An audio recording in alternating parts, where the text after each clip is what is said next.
How's it going, everybody? Good morning. On the way into the shop as usual, and I wanted to take a minute in the drive-in to talk a little bit about kids in Chinese medicine. So I have a colleague in a business networking group that I'm in, and he's a chiropractor, and he called me last week because he and his wife and their 10-month-old son were headed down to Southern California to visit with some family, and the kid had an upper respiratory tract infection. Pediatrician diagnosed it as a viral infection, told him, hey, look, keep him hydrated, keep the fever down, and ride it out, there isn't anything to be done. And of course, that's true from a biomedical point of view. So this fella and his wife were just in a situation where they weren't sleeping. The kid's full of snot. It's draining out of every possible orifice. He feels terrible, and so he's, of course, making lots of noise, preventing everybody from sleeping. So this fella brought his son in to see me. Cutest kid, 10 months old, but of course not pleased, absolutely not pleased. And with a 10-month-old child, a lot of the techniques that we would use with adults, we have to modify, right? So when we might use needles, we refer to acupuncture retention time. So we put the needles in. How long do you sit with those needles in your body before it's time to go, before we achieve the effect? And that ranges dramatically. I mean, people have different styles, different methods.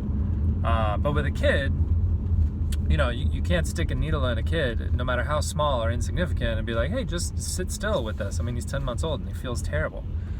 So you just have to kind of insert and remove. It's a quick little process, so that way you can affect some change with the acupuncture needles, but they're not retained. So that's what we did. We did some quick little insertions. Kid was a trooper. I mean, we did 10 insertions, and he didn't have any trouble. I mean, he didn't even notice that we were doing insertions until the very last one. And the very last one was a challenging one on the foot, can be a challenge even for adults.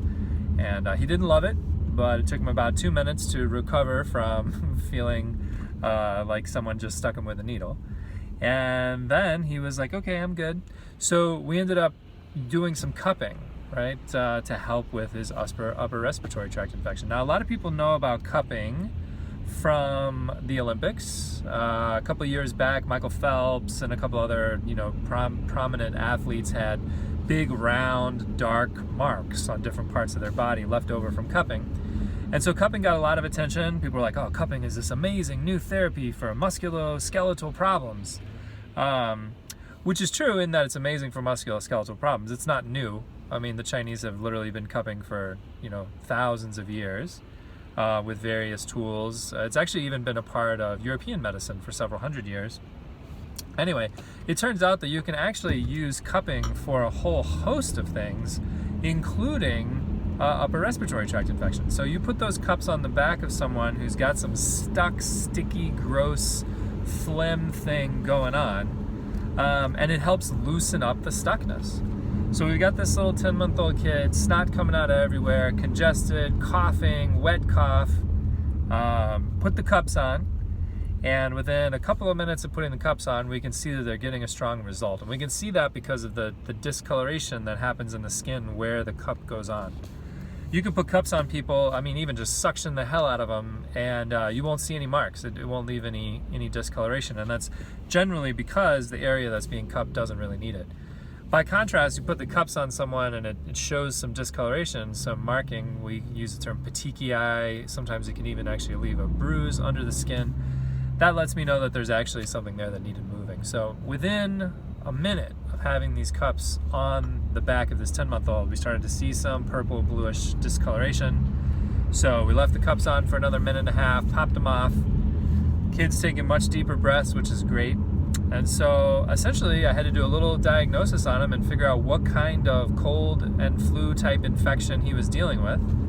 And in our case, we call it phlegm heat, right? Phlegm heat. Chinese medicine, uses these natural images to describe disease process, right? It actually uses the same images to describe physiologic process, so like being healthy, but we often talk about it in terms of disease. And so those terms are things like heat, cold, dry, damp.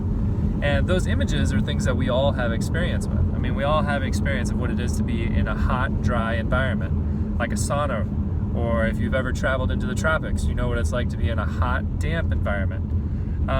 Cold, damp, very common in most parts of the US in the wintertime. So we have a sense of what these terms mean. So in the case of this particular 10-month-old, we were dealing with something we call phlegm heat. And so that's when we take dampness, apply heat to it, that dampness congeals, gets sticky, becomes phlegm, and then we start to see that with, green-yellow discharge, wet cough with sticky phlegm, hard to expectorate. We can see it with fever. We can see it with redness in the face and arms. So we look for signs that indicate the heat, look for signs that indicate the phlegm, and then we say, okay, this is phlegm heat. And so in this case, we brewed together a very classic Chinese medicine formula for phlegm heat. It's called Qingqi Huatan Wan. Excuse my Chinese pronunciation for anyone out there who speaks Chinese, but it's a very classic formula used to dissolve and transform the phlegm and disperse the heat that's causing the coagulation and causing the discomfort.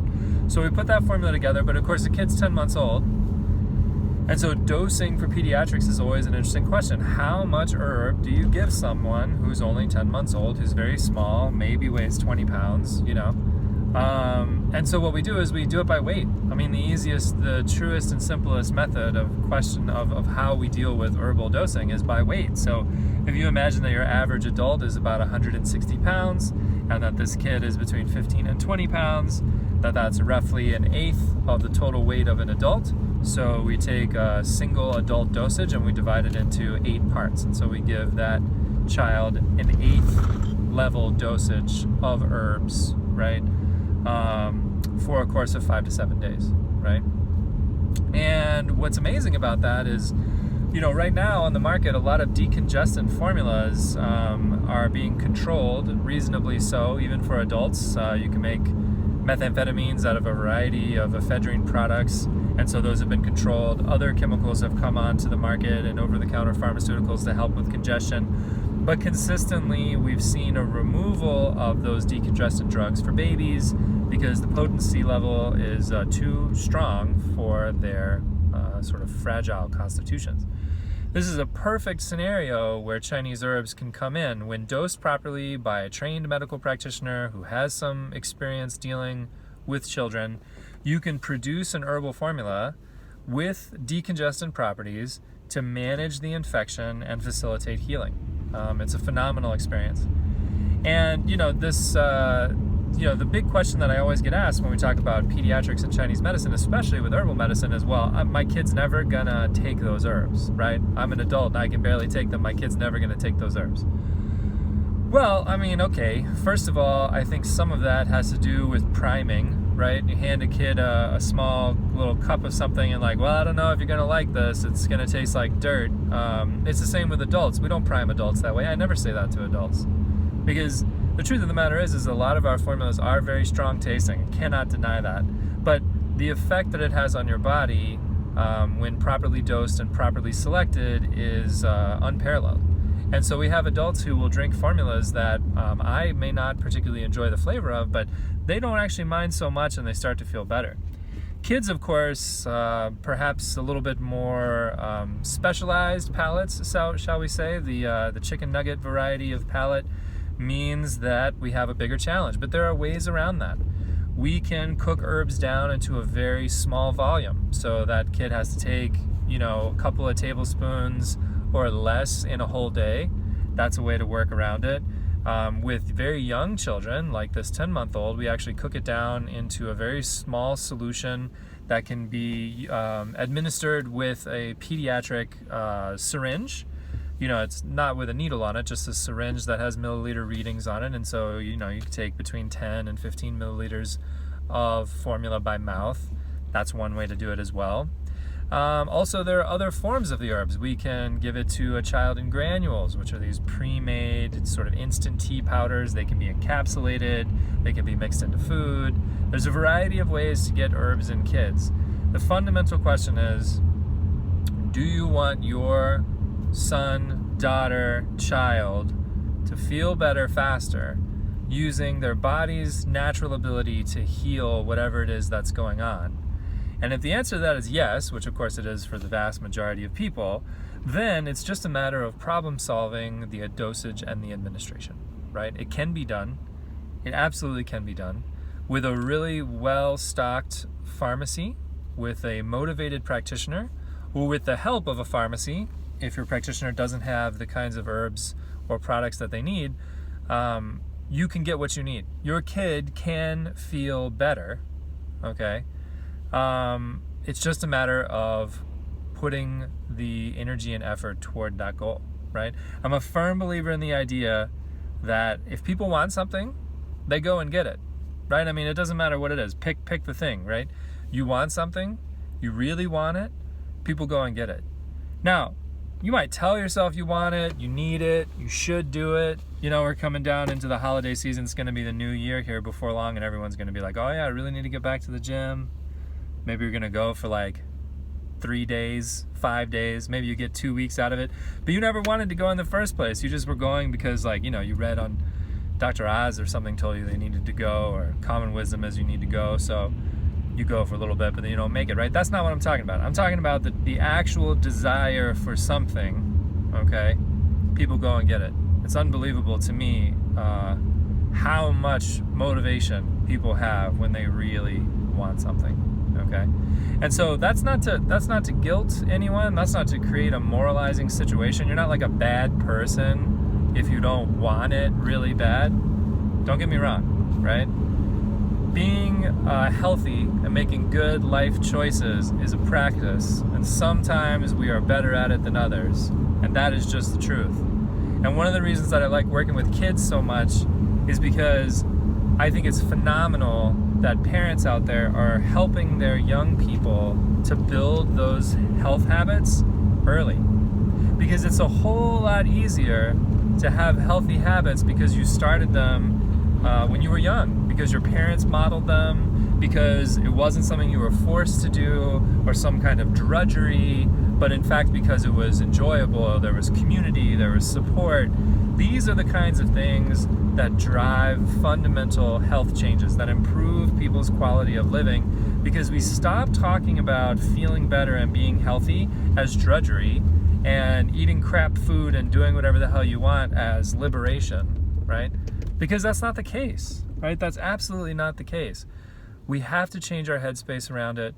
Working with kids gives me the opportunity to give young people a set of tools that they might not know about that can help build quality habits. And like I said, it's a practice, right? For the kids, for us, for everybody. Some days are better than others. You gotta cut yourself a little slack. When you had that extra piece of pie, you're not a bad person, right? It's not because you just lack the willpower or you don't want it enough, right? It takes time to internalize that desire for better living, right? Cut yourself some slack, work on it tomorrow, okay? And when you realize that it's been 3 weeks and you still haven't done anything about it, do it, right? Say, look, I'm not a bad person because I didn't do it, but I still need to do it. It doesn't make me morally inferior. It doesn't make me dumb or fat or lazy or whatever. None of that matters. What matters is you're going to try and do it the next time, right? And you just keep trying. That's all you can do. You keep trying, putting in a good faith effort where some days are better than others, and you can make it, right? Chinese medicine can help you do it, can support you on that journey, can give you the kind of feedback, can give your kids the kind of feedback that lets them know that there are ways to build health and wellness that don't have to be drudgery, that don't have to be miserable, okay? Because in the end, our bodies are amazingly powerful machines, right? They self-heal, they self-support, they grow, they do all of these amazing things. And all we need to do is give them a hand along, right? That's all we need to do is give them a hand along. So remember, being healthy, being well, loving yourself, being a productive member of society, pick a value. It doesn't matter what it is. They're all practices. They're things that we work on from the moment we're able to the moment we're not. And cut yourself some slack, friends. All right, this is Travis Kern from Root and Branch Chinese Medicine. over in Portland, Oregon. Because remember, guys, when it comes to feeling your best, Chinese medicine does it better. Catch you next time.